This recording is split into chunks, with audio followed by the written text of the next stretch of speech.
ভাইয়া, আপনি কি কোনো কাজ করছিলেন নাকি? যার আশায় বসে আছি সে তো কিছু বলে না। ইরা কিছু না বলে এক মনে খাচ্ছে। আমি বললাম, আজকে আমি অনেক সুন্দর একটা দৃশ্য দেখেছি। ইরার দিকে তাকিয়ে বললাম। ইরা চোখ বড় বড় করে আমার দিকে তাকিয়ে আছে। হঠাৎ মারিয়া বলল, কি দেখেছেন ভাইয়া, আমাদেরও বলেন। আজকে আমি রুমেশ আর কিছু বলতে পারলাম না। তার আগে ইরা আমার মুখে একটা ফুচকা ঢুকিয়ে দিয়ে ওদের বলল। তোরা এত কথা বলস কেন? চুপচাপ খা। আর আমি অন্যদিকে তাকিয়ে হাসছি। আমার মন চাচ্ছিল ইরার হাতে খেতে, তাই এই প্ল্যান করি। অনেক হাসি পাচ্ছে, তাই না? আমি আর কিছু বললাম না, কারণ ইরা রেগে যাচ্ছে। সবার খাওয়া শেষ হলে বিল দিয়ে আবার জার্নি শুরু করলাম। পুরো রাস্তায় আর কেউ কোনো কথা বলেনি। অবশেষে ইরাদের বাসায় চলে আসলাম। বাসায় এসে সবার সাথে কুশল বিনিময় করলাম। ইরার বাবা বলল, যা মা, ওকে নিয়ে তোর রুমে যা। ইরা আগে হাঁটতে লাগলো আর আমি ওর পিছনে। ইরা আমাকে একটা রুমে নিয়ে গেল। রুমটা অনেক সুন্দর করে সাজানো হয়েছে, আর দেয়ালে ওর অনেক ছবি আটকানো। তা দেখে বোঝা যাচ্ছে এটা ইরার রুম। যেই খাটে বসতে যাব, ইরা আমার শার্টের কলার ধরে টান দিয়ে দেয়ালের সাথে চেপে ধরে বলল, ওই সময় তো দৌড় দিয়ে বেঁচে গেলি, এখন কি হবে তোর? এই মাইয়া এত তুই তাই করে কথা বলে কেন বুঝি না। কি হলো, কথা বল। আমি কোনো কথা না বলে ইরার কোমরে হাত দিয়ে টান দিয়ে আমার একেবারে কাছে নিয়ে আসলাম। আরেক হাত দিয়ে ওর মাথার পেছনে হাত দিয়ে চুলগুলো ধরে আমাদের ঠোঁট জোড়া এক করে দিলাম। ইরা আর কিছু বলল না, শুধু তাল মিলিয়ে গেল। কিছু সময়ের পর মারিয়া এসে আমাদের ডেকে নিচে নিয়ে গেল। তারপর আর কি শুরু হলো জামাই আদর নামের টর্চার। আমি আর খেতে পারছি না, তাই ইরার দিকে তাকালাম। কিন্তু এ কি, এই মাইয়ার তো কোনো খেয়ালই নেই, এক মনে খেয়ে যাচ্ছে। আমি ইরাকে অনেকভাবে ইশারা করলাম, কিন্তু সে আমার দিকে তাকাই না। তাই বাধ্য হয়ে মারিয়াকে বললাম, জানো মারিয়া, আজকে আমি আর ইরা অনেক সুন্দর একটা দৃশ্য দেখেছি, তাই না ইরা? আমার কথা শুনে ইরার খাবার আটকে গেল গলায়। পানি খেয়ে বলল, আম্মু, ও আর খেতে পারবে না, ওকে অনেক টর্চার করেছো।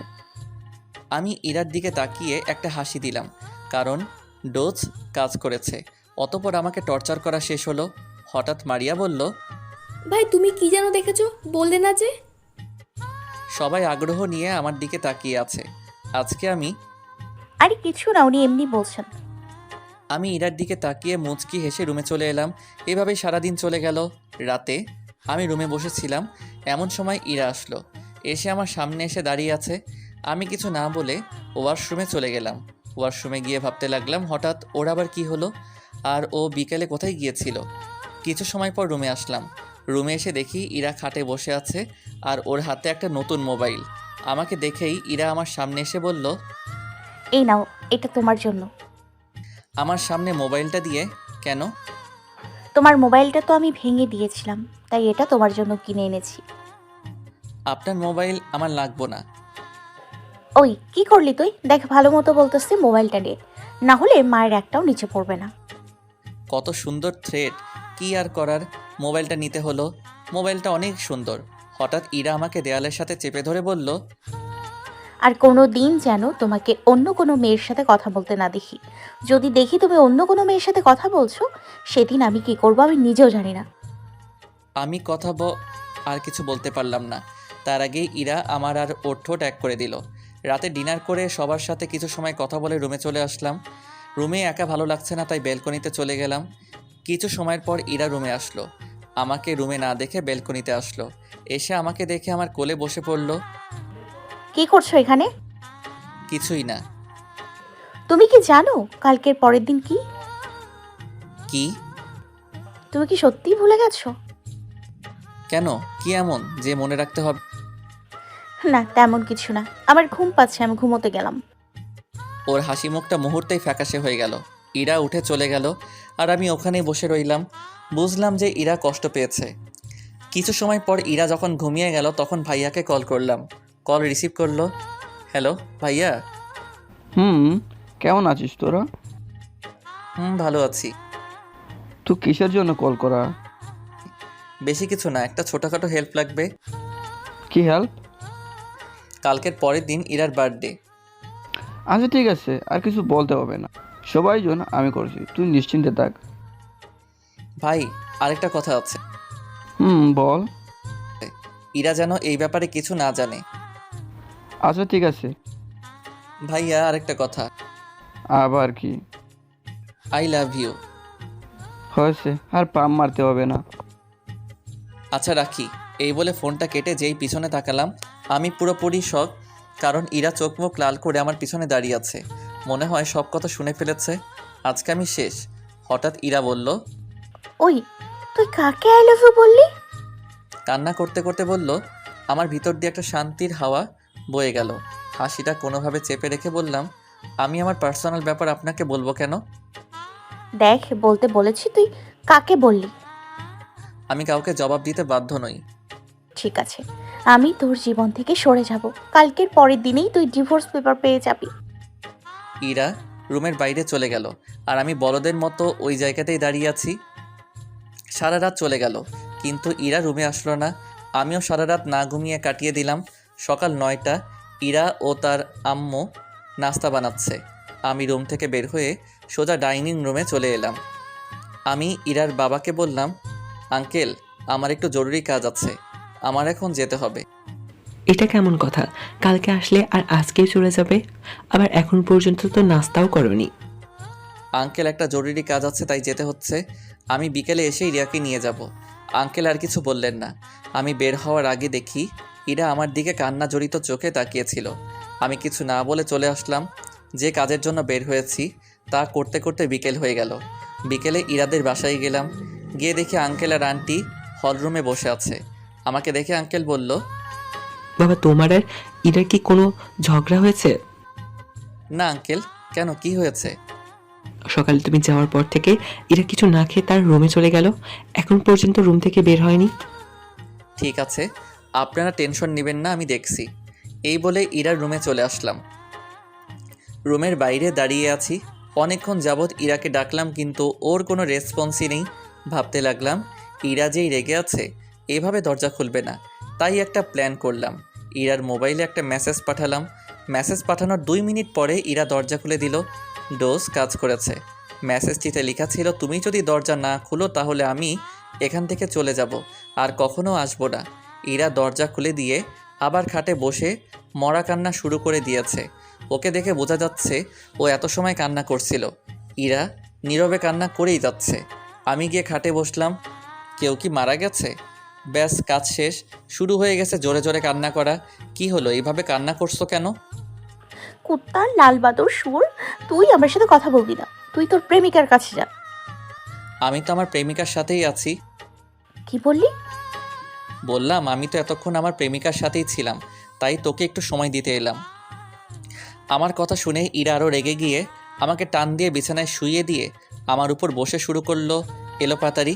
আরে কি করছিস, লাগছে তো? আজকে তোকে আমি মেরে ফেলবো। তুই কোন ডাইনির সাথে ছিলে বল? মারতে মারতে বলল, ঠিক আছে বলবো, এখন বাইরে যাব, চল। আমি তোর সাথে কোথাও যাব না। মায়ের থামিয়ে বলল, ঠিক আছে, তোর যাওয়া লাগবে, কিন্তু কিন্তু কি?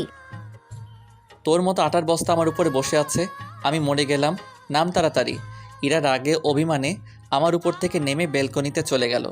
আমি ওর পিছনে বেলকনিতে গেলাম। গিয়ে দেখে ও কান্না করছে। চলো বাসায় যেতে হবে, আব্বু কল করেছিল। ইরা আমার দিকে চোখ বড় বড় করে তাকিয়ে আছে, কারণ আমি এই প্রথম ওকে তুমি বললাম। কি হলো, কথা কানে যায়নি? তাড়াতাড়ি রেডি হও, বাসায় যেতে হবে। আমি যাব না। দেখো, আমাকে রাগিও না। আমি বলেছি না আমি যাব না। ঠাস ঠাস ঠাস দিলাম বসিয়ে। এখন যাও আর ভদ্র মেয়ের মতো রেডি হও। ইরা আর কিছু না বলে গালে হাত দিয়ে আমার 14 গোষ্ঠী উদ্ধার করতে করতে রুমে রেডি হতে চলে গেল। থাপ্পড় মারতে অনেক ভালো লাগে। ছোটবেলায় আম্মু বলেছিল, মায়ের উপর কোনো ওষুধ নেই। কিছু সময়ের পর সবার থেকে বিদায় নিয়ে বাইরে চলে আসলাম। গাড়ি স্টার্ট দিয়েই শুরু হলো ভাষণ। আমি তোর সাথে কোথাও যাব না। গাড়ি থামা। আমি তোর সাথে কোথাও যাব না। দয়া করে এখন চিল্লাচিল্লি করিস না। সারাদিন না খেয়ে আছি, অনেক ক্ষুধা পেয়েছে। এখন রেস্টুরেন্টে যাব। তুই চুপ হয়ে বসে থাক, একটা কথাও বলবি না। ইরা আর কিছু না বলে চুপচাপ মুখ ফুলিয়ে বসে আছে। আমি আর কিছু না বলে ড্রাইভ করতে লাগলাম। একটা রেস্টুরেন্টের সামনে গাড়ি থামালাম। গাড়ি থেকে নেমে রেস্টুরেন্টে গিয়ে দুজনে খাবার খেয়ে আবার জার্নি শুরু। ইরা চুপচাপ বসে আছে। তাই আমি বললাম, কি ব্যাপার, তুমি চুপচাপ বসে আছো কেন? তুমি আসলেই জানো না কালকে কি? জানি তো, কালকে কি? তার মানে তুমি জানতে, আমি জানতাম তুমি এই দিন কোনো দিন ভুলতে পারো না। কালকের দিনটা কিভাবে ভুলতে পারি? কালকের দিনে আমার সুন্নতে খাতনা হয়েছিল। অনেক হাসি পাচ্ছে ইরার চেহারা দেখে। ইরা তেলে বেগুনে জ্বলে উঠল। সুন্দর চেহারা মুহূর্তে রাগী হয়ে গেল। ইরাকে নিয়ে একটা নদীর পাড়ে আসলাম। অনেকেই বসে আছে এখানে জোড়ায় জোড়ায়। আমি আর ইরা একটু নিরিবিলি জায়গায় বসলাম। বসতেই আমার গাড়ির ঘটনার কথা মনে পড়ে গেল। এখন আর হাসি থামিয়ে রাখতে পারলাম না। ইরার সামনেই পাগলের মতো হাসা শুরু করলাম। আমি যতই হাসছি ইরা ততই রাগে সাপের মতো ফোঁস ফোঁস করছে। তাই আমি আর না হেসে চুপচাপ বসে রইলাম। সন্ধ্যা পেরিয়ে রাত হয়ে গেল। রাতে এখনকার দৃশ্য আর ফুটে উঠল। হঠাৎ ইরা বলল, আমরা বাসায় যাব কখন? কিছুটা ভয়ে ভয়ে বলল, আরও কিছু সময় থাকি। ইরা আরও কিছু বলল। না, কিছু সময়ের পর। আমাদের দুজনের নিরাপত্তা ভেঙে আমার মোবাইলে কল আসলো। আমি ইরার থেকে একটু দূরে গিয়ে কলটা রিসিভ করলাম। হ্যাঁ বল। কোথায় তোরা? নদীর পাড়ে আছি। সব কিছু ঠিকঠাক আছে? সব ঠিকঠাক প্ল্যান মতো হয়েছে, সময় মতো চলে আসিস। ঠিক আছে বলে কলটা কেটে দিলাম। পিছনে তাকিয়ে দেখি ইরাকে যেখানে বসে রেখেছিলাম সেখানেই চুপচাপ বসে আছে। ইরার কাছে যেতেই ইরা বলল, কে কল করেছিল? বন্ধু। কি বললো? কিছু না, এমনি। চলো এখন। বাসায় যাব এখন। না, একটু কাজ আছে, সেখানে যাব। ইরা আর কিছু বলল না। দুজনে গাড়িতে বসে আবার রওনা দিলাম। কিছু সময়ের মধ্যেই পৌঁছে গেলাম। আমরা শপিং মলে কেন এসেছি? ভাবি আমাকে কিছু আনতে বলেছিল, তাই এখানে আসলাম। ইরাকে নিয়ে শপিং মলের ভিতরে ঢুকলাম। অনেক সময় লাগিয়ে শপিং করার পর ইরা বলল, ভাবি তোমাকে এত কিছু নিতে বলেছে? আর কিছু না বলে দুজনে গাড়িতে বসলাম। ইরা কোনো কথা বলছে না। ইরাকে নিয়ে একটা রেস্টুরেন্টের সামনে আসলাম আমরা এখানে কেন আসলাম? খাবার খেতে। রাত অনেক হয়ে গেছে, বাসায় গিয়ে খাবো না। না, এখানেই খাবো। ইরা আর কিছু বলল না। দুজনে রেস্টুরেন্টে থেকে ডিনার করলাম।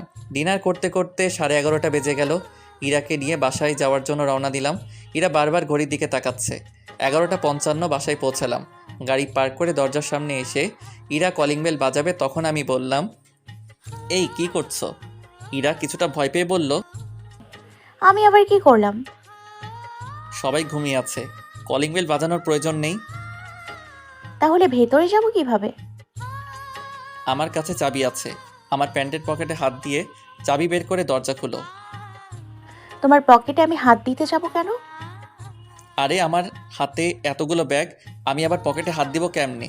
ইরা আর কিছু না বলে পকেটে হাত দিয়ে চাবি বের করে দরজা খুলে দিল। পুরো বাসা অন্ধকার হয়ে আছে। ইরা আর আমি ভিতরে গেলাম। হঠাৎ পুরো বাসার লাইট জ্বলে উঠলো আর সবাই একসাথে বলে উঠলো, হ্যাপি বার্থডে ইরা। ইরা সবাইকে দেখে পুরো অবাক হয়ে আছে। সবাই ইরাকে উইশ করছে। আমি কিছু না বলে সেখান থেকে আমার রুমে চলে এলাম। তোমাদের সবার মনে আছে আমার বার্থডের কথা? সবাই একসাথে বলল, ঘন্টাখানেক পরে ইরা রুমে আসলো। রুমে এসে দেখে রুম অন্ধকার হয়ে আছে। রুমের লাইট জ্বালিয়ে ইরা শক, কারণ পুরো রুম পুতুল দিয়ে ভর্তি। হঠাৎ রুম থেকে কান্না করার শব্দ আসছে। আমি ব্যালকনিতে দাঁড়িয়েছিলাম। কান্নার শব্দ পেয়ে রুমে গিয়ে দেখি ইরা চোখের পানি আর নাকের পানি এক করে দিছে। ইরার সামনে গিয়ে বললাম, কি হলো, কান্না করছো কেন? ইরা কোনো কথা না বলে আমাকে জড়িয়ে ধরে আরও জোরে জোরে কান্না শুরু করে দিল। কি হলো, কান্না করতেছো কেন? তুমি এই কয়দিন আমাকে এত কষ্ট দিলে কেন? কাঁদতে কাঁদতে বলল, কি? আমি তোমাকে কখন আবার কষ্ট দিলাম? তুমি বললাম কে? ইরাকে আর কিছু বলতে না দিয়ে আমার ঠোঁট জোড়া এক করে দিলাম। কিছু সময় পর ইরাকে ছেড়ে দিলাম। দুইজনে জোরে জোরে শ্বাস নিচ্ছে। আমি কিছু বলতে যাব, হঠাৎ ইরা আবার পাগলের মতো কিস করতে লাগলো। কিছু সময়ের পর ছাড়লো। ইরা কিছু বলতে যাবে, তখন আমি দুটো শপিং ব্যাগ ইরার হাতে দিয়ে বললাম, এগুলো পড়ো। আমি নিচে গেলাম। আমি নিচে চলে আসলাম। কিছু সময় সবার সাথে কথা বলে রুমে চলে আসলাম। রুমে এসে আমি পুরো অবাক। ইরাকে নীল শাড়িতে নীল পরীর মতো লাগছে। আমি এক দৃষ্টিতেই ইরার দিকে তাকিয়ে আছি। ইরা আমার সামনে এসে ঠোঁটে ছোট্ট করে কিস করে বলল, কি আজব, এমন ড্যাপ ড্যাপ করে কি দেখতেছ? আমার নীল পরীকে। তাই? হুম। চলেন ছাদে যাব। কি এত রাতে? এখন আমাকে কোলে তোলেন। অ্যাঁ? নয়, হ্যাঁ। এখন তুমি আমাকে কোলে তুলে নিয়ে ছাদে যাবে। কি আর করার, ইরাকে কোলে নিয়ে ছাদে আসলাম। ইরাকে বুকের সাথে জড়িয়ে দোলনায় বসে আছি। নিরাপত্তা ভেঙে ইরা বলল, জানো, আমার অনেক স্বপ্ন ছিল কোনো এক রাতে তোমার বুকে মাথা রেখে চাঁদ দেখব। তাই? আচ্ছা, স্কুলে তোমার ক্রাশ কে কে ছিল? আমার স্কুল লাইফে একটাই ক্রাশ ছিল, আর সে হলো তুমি। আমি তোমাকে অনেক অনেক ভালোবাসি, কখনো আমাকে ছেড়ে যাবে না তো? আমিও তোমাকে অনেক অনেক ভালোবাসি, আর মৃত্যুর আগ পর্যন্ত শুধু তোমাকেই ভালোবেসে যাব। আচ্ছা শোনো, কাল থেকে আমি আব্বুকে বলে রেখেছি, কাল থেকে তুমি আর আমি আমার যে অফিস আছে সেটা দেখাশোনা করব। ইরার মুখটা আমার মুখের সামনে এনে এক গভীর কিস দিয়ে বললাম, আমার স্কুল লাইফের ক্রাশ এখন আবার অফিসের বস।